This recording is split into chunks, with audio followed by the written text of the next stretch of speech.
ఒకటైతే ఖచ్చితంగా చెప్తున్నా, 2019 ఎన్నికలకి మాత్రం వైఎస్ జగన్మోహన్ రెడ్డి గారి మెంటాలిటీ ఎలా ఉందంటే, నేను సీఎం అయ్యి ప్రజలకు చూపించాలి, ఓకే, ప్రతిపక్షాలకు చూపించాలి అన్న ఒకే ఒక్క ఎజెండాతో పనిచేశాడు.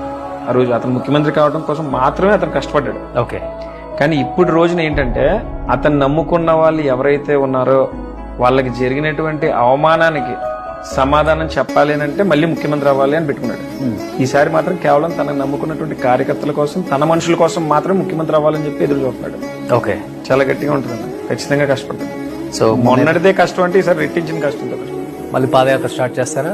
అది ఏ రూపంలో ఇంకా రూపకల్పన జరుగుతుంది. ఆయన అనౌన్స్ చేశారు కదా ఆల్రెడీ పాదయాత్ర చేస్తామని చెప్పి.